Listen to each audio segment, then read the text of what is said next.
আজকে আমি পটল, আলু, পেঁয়াজ আর তার সাথে কচি চাল কুমড়োর চোকলা দিয়ে ভাজা করব।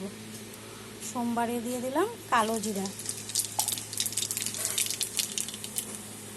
আর দিয়ে দিলাম আলু,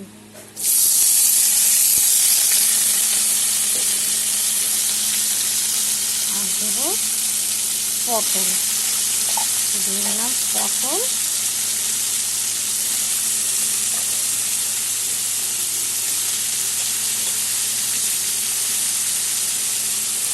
আর দেবো এখন লবণ, দিয়ে দিলাম লবণ, আর দিয়ে দিলাম হলুদ।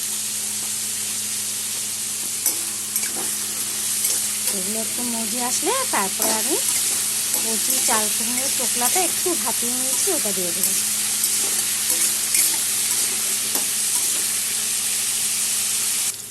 আলু পটলটা মোটামুটি নরম হয়ে যাচ্ছে। এখন আমি দিয়ে দেবো কেটে ধুয়ে অল্প ভাত দিয়ে নিয়েছিলাম কচি চাল কুমড়োর চোকলা, আর একটা বড় সাইজের পেঁয়াজ আর 3টা কাঁচা লঙ্কা, সব দিয়ে দিলাম একসাথে। এখন আর লবণ দেবো না, এখন আগে লবণ হলুদ দিয়েছি তো, এখন আর দেবো না। এটা না খেতে খুব ভালো হয়, রুটি খেতে খেতে পারবে, পরোটা খেতে খেতে পারবে, প্লাস তোমার পাতলা মসুর ডাল আর একটা গরম ভাত দিয়ে খেতে খুব ভালো হয়। অসাধারণ একটা রেসিপি। যখন ঘরে কোনো সবজি থাকলো না তখন এগুলো বানালে, আমি 4টা পটল ছিল, একটা বড় সাইজের আলু আর চাল কুমড়ো চোকলা দিয়ে বানাই। এখন দিয়ে দিব টেস্টের জন্য অল্প চিনি দিয়ে দিলাম। তোমরা চাইলে দিতে পারো, আর না চাইলে নয়, স্কিপ করতে পারো। চিনিটা দিলে ভালো লাগে খেতে। ভাজাটা প্রায় হয়ে এসেছে, আর অল্প হবে।